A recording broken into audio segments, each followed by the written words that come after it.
Bueno, vamos a empezar a explicar el segundo principio de la termodinámica. Como vimos en el primer principio, lo que tenemos es un balance de energía. Nosotros lo que sabemos es que dentro de un sistema, donde nosotros, por ejemplo, vamos a poner acá un vaso con agua, con unos hielos.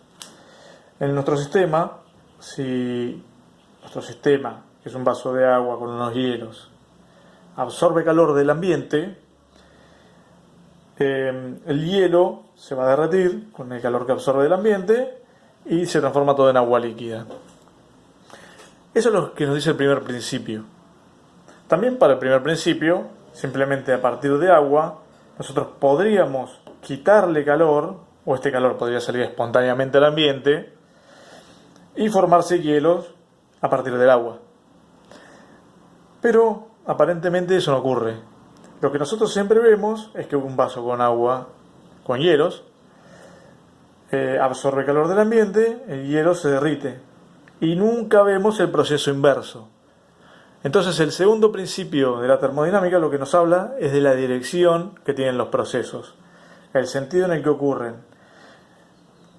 El segundo principio nos habla básicamente que los procesos ocurren en una dirección, de forma espontánea, y no en otra. También si yo quiero tener un vaso de agua con hielo, tengo que ir a la heladera, buscar los hielos y agregárselos al agua. También no se van a formar espontáneamente.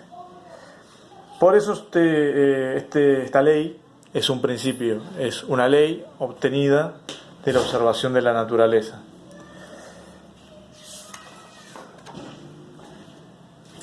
Primero vamos a describir algunos principios, algunos conceptos.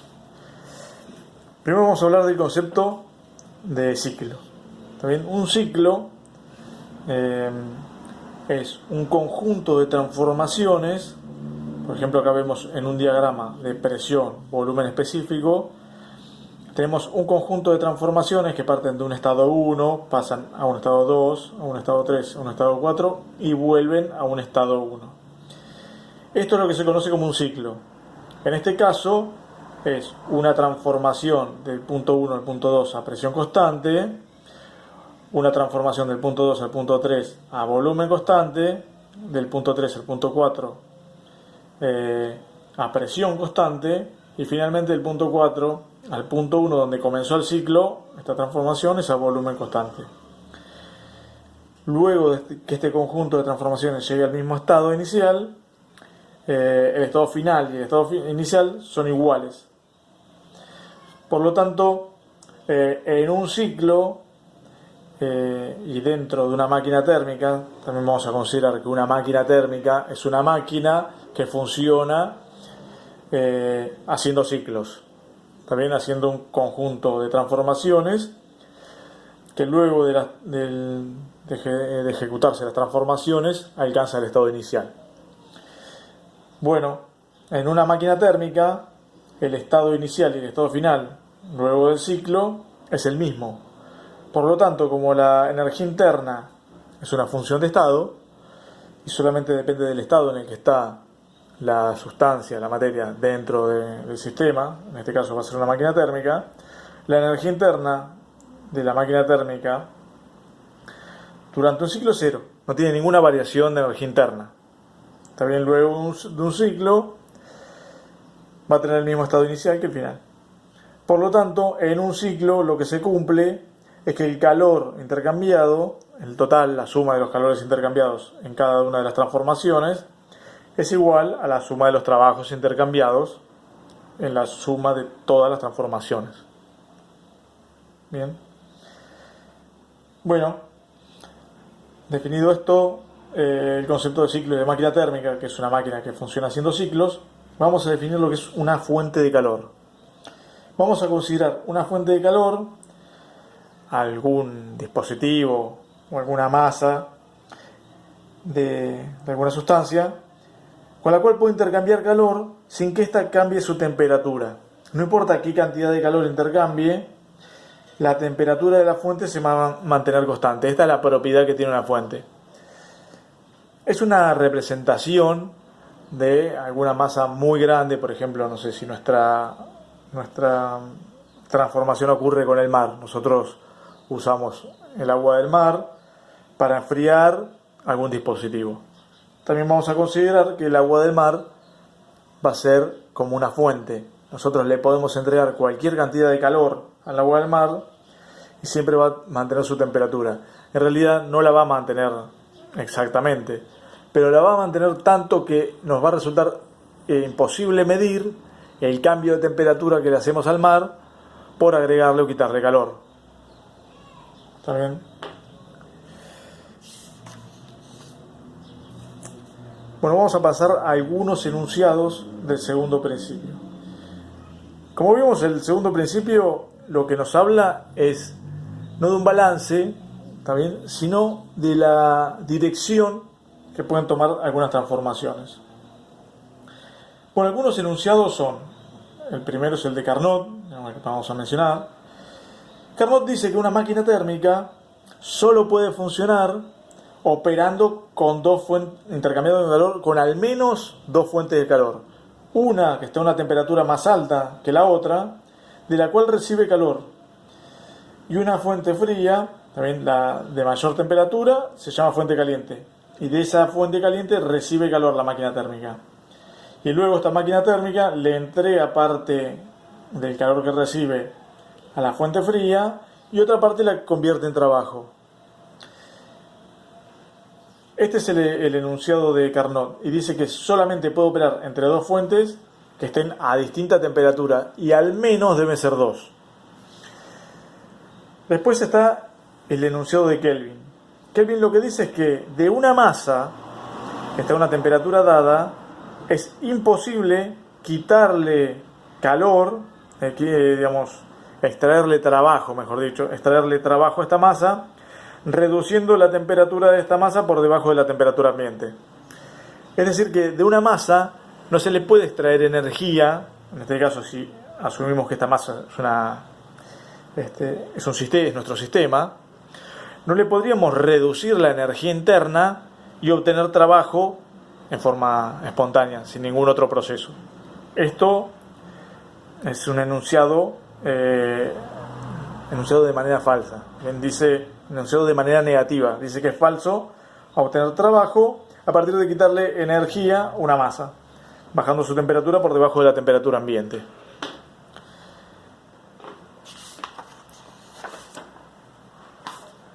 Otro enunciado son el de Planck, que dice algo similar, pero en este caso dice que una máquina que hace ciclos, a diferencia del de Kelvin, era decir, no hacía referencia a ninguna máquina. En el de Planck dice que una máquina que funciona haciendo ciclos no puede operar extrayendo calor de una sola fuente y entregando trabajo. No hay manera que opere de esta manera, de esta forma. Una máquina térmica que hace ciclos no puede extraer calor solo de una sola fuente, únicamente de una sola fuente, y convertirlo todo en trabajo. Y el de Clausius lo que dice es que no puede pasar calor desde una masa de menor temperatura a una de mayor temperatura. Esto simplemente no ocurre. También más o menos lo que hablábamos del vaso con agua, es similar. También no podemos extraer calor en forma espontánea de una masa de menor temperatura a una de mayor temperatura. Estos cuatro enunciados tienen cierta equivalencia entre sí, es decir, si los combinamos podemos obtener unos a partir de otros. Por ejemplo, si podemos combinar los enunciados de Carnot, diciendo que una máquina térmica que absorbe un calor 1 y entrega un calor 2 a una fuente fría, del cual se obtiene un trabajo, y después lo combinamos con el enunciado de Clausius, que dice que no se puede extraer calor de una fuente fría a una caliente en forma espontánea. También este es un enunciado verdadero, este es un enunciado falso. Si combinamos estos dos y asumimos que este es nuestro sistema, planteamos este recuadro como nuestro sistema, entonces vemos que el calor que sale a la fuente fría y que se entrega a la fuente fría es Q2, y el que se extrae de la fuente fría también es Q2. Podríamos simplemente plantear este sistema como si fuera el de Planck, donde absorbe de la fuente caliente Q1 menos Q2. También sería Q1 positivo y el Q2 que sale de este sistema que está recuadrado sería negativo, sería Q2. El calor que recibe sería Q1 menos Q2 y entrega un trabajo L. También, entonces, como estamos combinando un enunciado verdadero con uno falso, obtenemos este enunciado, que es el de Carnot, falso. Esto lo que demuestra que los enunciados se pueden combinar entre sí y se obtienen unos a partir de los otros. Es decir, están básicamente planteando el mismo principio.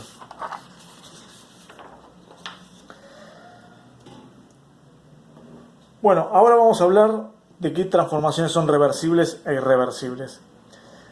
Las transformaciones reversibles se asumen que son transformaciones en las cuales el universo sigue un conjunto de procesos hasta llegar a un estado final, de los cuales se pueden hacer en sentido contrario y llevar al universo a un estado primitivo. ¿Está bien? Así parece un poco confuso y vago la descripción, así que vamos a hablar directamente de las causas de reversibilidad. La causa más común es el rozamiento. ¿Está bien? El rozamiento se puede dar en distintos estados. También en el estado sólido de la materia tenemos fricción. En los líquidos tenemos viscosidad. Y también en estado sólido podemos tener histéresis magnética dentro de un sólido. Ahora lo vamos a ver.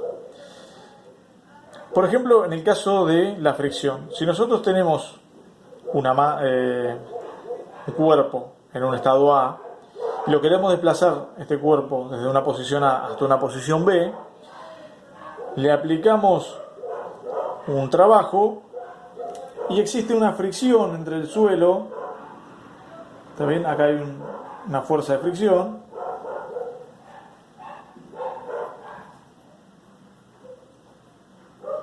Que siempre se opone al movimiento. Entonces, como se opone al movimiento, nosotros le entregamos trabajo a este cuerpo para que llegue desde el punto A hasta el punto B.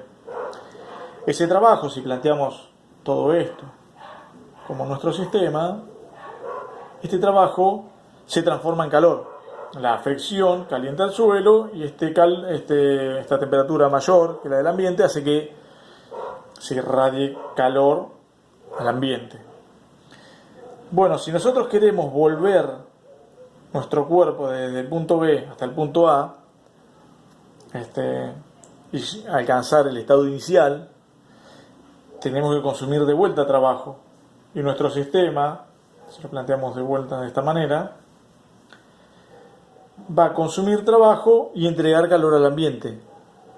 Por lo tanto, luego de que nosotros hicimos toda la transformación, transformamos una cantidad de trabajo 2 veces L en una cantidad de calor 2 veces Q.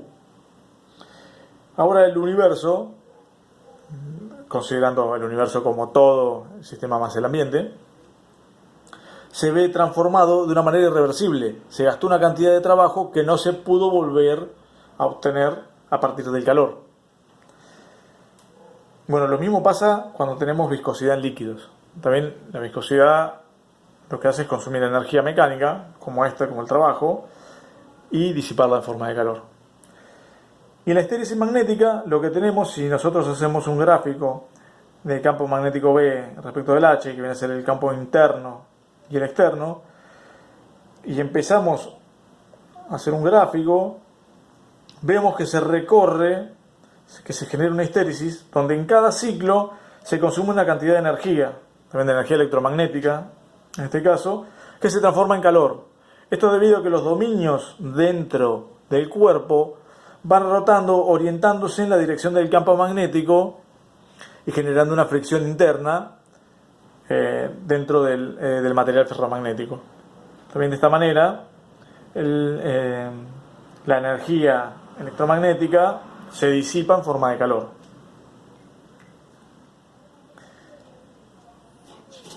Otras causas de irreversibilidad es la resistencia eléctrica. También nosotros consumimos energía eléctrica, tenemos una resistencia. En esta resistencia hay una diferencia de voltaje entre un punto 1 y 2. y circula una corriente. Esto lo que hace es consumir una cantidad de potencia. Esta potencia se disipa en forma de calor. Y otra fuente de irreversibilidad es la transferencia de calor. La transferencia de calor, lo que nosotros tenemos entre dos cuerpos, T1 y T2, el cual uno está a mayor temperatura que la otra, el calor fluye espontáneamente de los cuerpos más calientes a los más fríos. Entonces, si se ponen en contacto un cuerpo más caliente con uno frío, alcanzan el equilibrio térmico, y para volver al estado inicial lo que tengo que hacer es poner una máquina frigorífica la cual consume trabajo y saca una cantidad de calor Q, también de la masa esta de abajo, le saca calor hasta que alcanza la temperatura inicial T2. Pero la masa que estaba inicialmente a T1, yo le voy a agregar más cantidad de calor, le voy a agregar el calor que extraje de la masa inferior, más el trabajo que le ingresé a la máquina térmica. También el calor que le agrego va a ser más grande que el que había fluido en un principio desde el cuerpo más caliente al más frío. Entonces va a alcanzar una temperatura T4, que esta temperatura T4 es mayor que la temperatura inicial. Por lo tanto, yo voy a dejar el estado, voy a dejar mi universo con una masa que está a mayor temperatura y con un consumo de trabajo que antes ese trabajo estaba en otra forma de energía. También ahora se transformó en calor y lo agregué en forma de energía interna a esta masa superior. También que ahora alcanza una temperatura mayor que la que tenía. También no pude volver a obtener no pude obtener el universo en el estado primitivo en el que estaba. También quedó en este estado, que es diferente a este. Bueno, la difusión de gases es otra forma de irreversibilidad. Y si yo tengo, vamos a hacer acá un ejemplo, si yo tengo un recipiente donde tengo oxígeno y nitrógeno separados por una barrera. Si yo remuevo esta barrera y se mezclan el oxígeno y el nitrógeno, para volver al estado primitivo tendría que poner una membrana capaz de filtrar el oxígeno, dejar pasar el oxígeno desde la mezcla hasta una zona donde solo hay oxígeno, a través de ejercer un trabajo. ¿Está bien? Fíjense que de este lado yo tengo oxígeno y nitrógeno a la presión y a la temperatura inicial. Y de este lado voy a tener la presión parcial del oxígeno.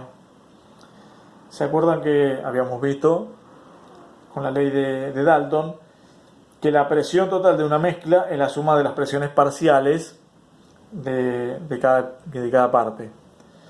Entonces, el oxígeno de este lado, como está solo, está a la presión parcial del oxígeno para que esté en equilibrio con el oxígeno que está del lado de la mezcla.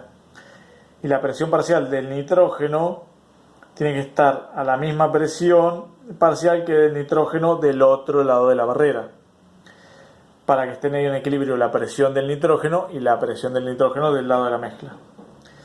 Bueno, las presiones del oxígeno y del nitrógeno son menores que la presión total de la mezcla. Por lo tanto, acá hay una diferencia de presión. Si yo muevo esta frontera y voy barriendo hacia el centro, voy a consumir un trabajo. Lo mismo hago para filtrar el nitrógeno. Voy moviendo esta barrera y gastando una cantidad de trabajo. Al final del proceso, yo voy a haber filtrado todo el oxígeno y todo el nitrógeno, alcanzando el estado inicial. Pero para eso consumí una cantidad de trabajo y la transformé en calor. ¿Está bien? Por lo tanto, luego de haber mezclado el gas, que se difunda, también que los gases se mezclan y se difunden entre sí, para volver a separarlos, yo tuve que transformar una cantidad de trabajo, invertir una cantidad de trabajo y la transformé en calor, para que alcance su condición inicial.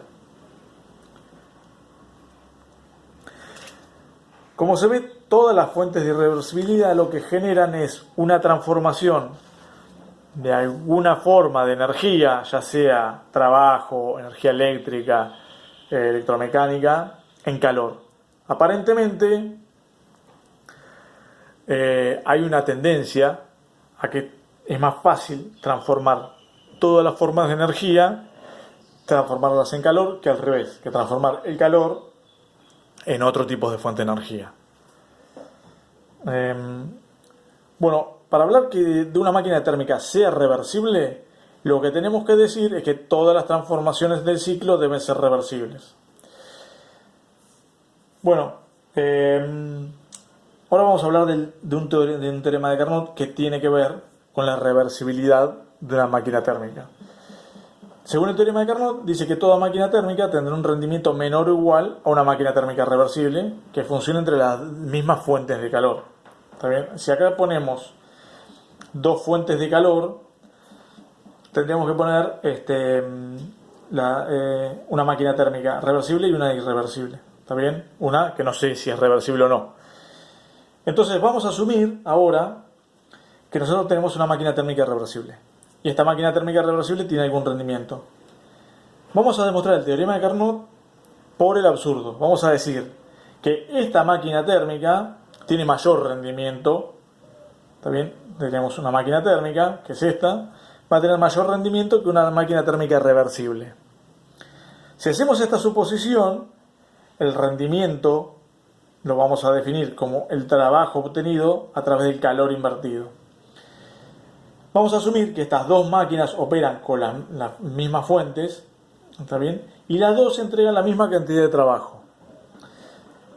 Entonces, si las dos entregan la misma cantidad de trabajo y el rendimiento de la máquina térmica es más grande que el de la reversible, asumiendo eso, tenemos esta relación. Hacemos esta igualdad y tenemos esta relación. Lo que obtenemos de acá es que el calor consumido por la máquina térmica reversible debería ser más grande que el consumido por la máquina térmica que se asume que tiene más rendimiento. Bueno, entonces nosotros ahora igualamos los trabajos y el trabajo sabemos, si hacemos un balance en la máquina térmica, como dijimos, la energía interna no varía en la máquina térmica, es decir, que el trabajo va a ser igual al intercambio de calor, es decir, en la máquina térmica reversible el trabajo va a ser Q1 menos Q2 y en la máquina térmica que asumimos que tiene más rendimiento va a ser Q1' menos Q2. Si despejamos acá, me queda que Q menos Q1 va a ser igual a Q1 menos Q1' va a ser igual a Q2 menos Q2'. Y estos dos son mayores a 0. Bueno, de acá sacamos que Q2 también es mayor que Q2'. Bien. Ahora reemplazo la máquina térmica, la máquina térmica reversible, por una máquina frigorífica que intercambia las mismas cantidades de calor Q1 y Q2. Es decir, funcionaría de manera inversa. Por lo tanto, ahora como intercambia las mismas cantidades de calor, todo el trabajo que entrega mi máquina térmica lo absorbe en mi máquina frigorífica. Estoy haciendo, fíjense, en este caso, las dos máquinas entregan la misma cantidad de trabajo. Ahora la hago funcionar al revés y en vez de entregar trabajo, absorbe el trabajo. Es decir, que la máquina térmica le entrega todo el trabajo a la máquina frigorífica reversible y con esto, con las dos máquinas, ahora planteo un solo sistema.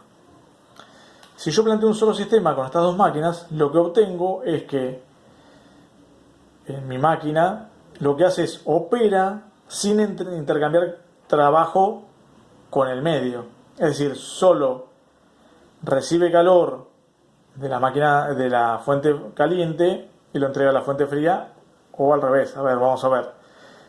Nosotros tenemos que Q1 menos Q1', esto era mayor que 0. Es decir, que mi sistema le estaría entregando calor, también sería positivo, quiere decir que le estaría entregando calor a la fuente caliente. Y lo mismo pasa con Q2. Q2 es mayor que Q2', porque esto es positivo. ¿Está bien? Entonces estaría extrayendo calor de la fuente fría. Lo que estaría pasando es que estaría espontáneamente pasando calor de una fuente fría a una fuente caliente. Como vimos, este era uno de los principios de la irreversibilidad, digamos uno de los enunciados. ¿Está bien? El enunciado de Clausius. Lo tengo acá. Este enunciado dice que eso no pasa espontáneamente y que esto sería falso. También nunca pasa espontáneamente calor de una fuente fría a una fuente caliente. Por lo tanto, es falso que el rendimiento de cualquier máquina pueda ser más grande que el de una máquina térmica reversible. ¿Está bien? El rendimiento de cualquier máquina térmica va a ser menor o igual que el de una máquina térmica reversible. Bien planteado esto,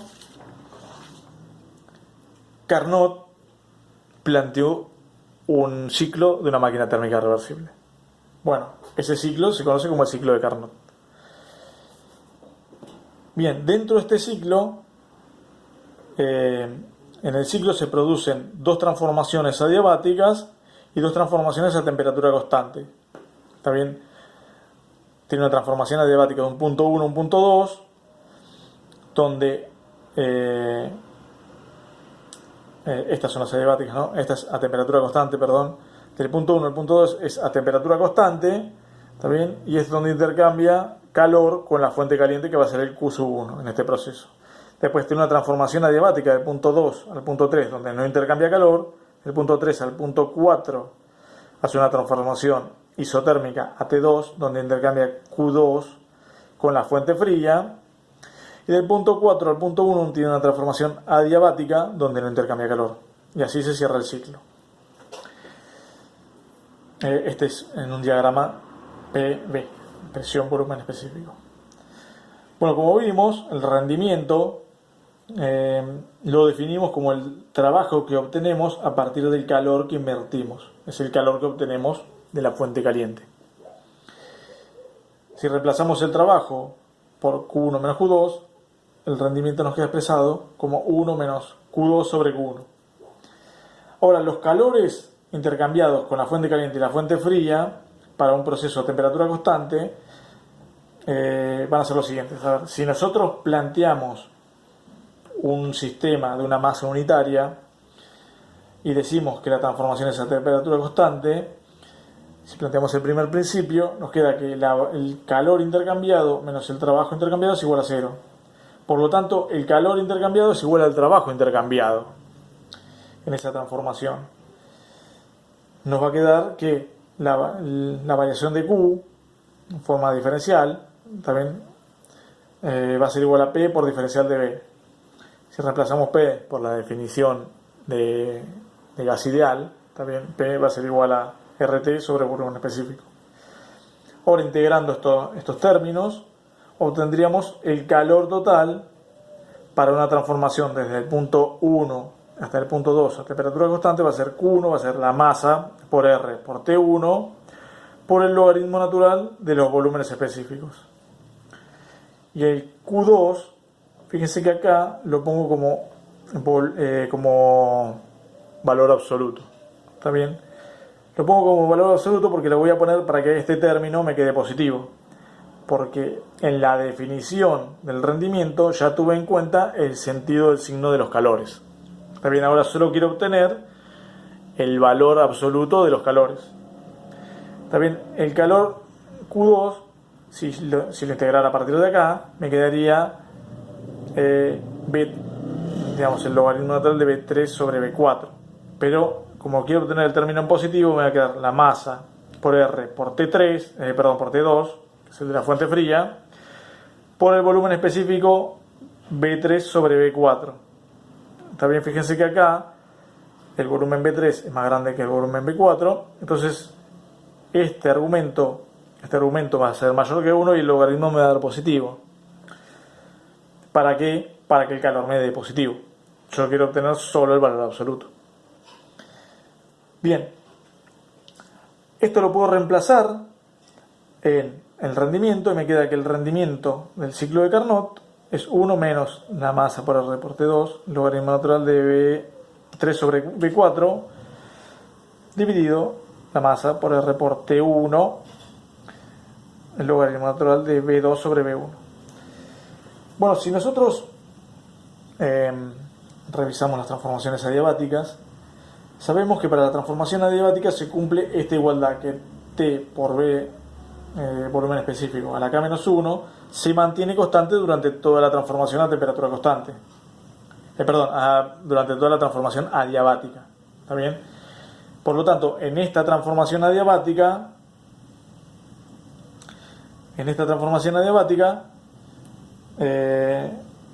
o en esta, vamos a ponerle, acá me equivoqué, no está bien. En esta transformación adiabática voy a tener que desde el punto 1 hasta el punto 4, T1 por V1 a la K-1 va a ser igual a T2 por el volumen 4 a la K-1. Y en la transformación de 2 a 3 voy a tener que T1 por V2 a la K-1 va a ser igual a T2 por el volumen 3 a la K-1. Bueno, si yo hago igual a estos términos, está bien, hago las diferencias miembro a miembro, me van a aparecer esta relación. Fíjense que voy a tener estas relaciones y me va a quedar que el volumen 2 sobre el volumen 1 va a ser igual al volumen 3 sobre el volumen 1. ¿Eso qué significa? Que este término y este término son iguales. Tengo la masa que son iguales y los R. Por lo tanto, el rendimiento de Carnot solamente va a estar determinado por las temperaturas a las cuales se encuentran la fuente caliente y la fuente fría. Está bien, fíjense que estas temperaturas, como esta expresión sale de la ley de gas ideal, estas temperaturas son absolutas. Por lo tanto, solo podría obtener un rendimiento 1 si la temperatura de la fuente fría es 0, estuviera en 0 Kelvin, o la temperatura de la fuente caliente fuera infinita. ¿Está bien? Entonces, no hay ninguna manera de transformar todo el calor que se obtiene de una fuente caliente en trabajo mecánico. Es decir, es imposible transformar todo el calor en trabajo mecánico en forma práctica. También no hay manera de obtener una fuente de calor a temperatura infinita o a temperatura cero. Lo que nos demuestra el ciclo de Carnot es que las máquinas térmicas tienen un rendimiento ideal distinto de 1. Bien, bueno, eso es todo.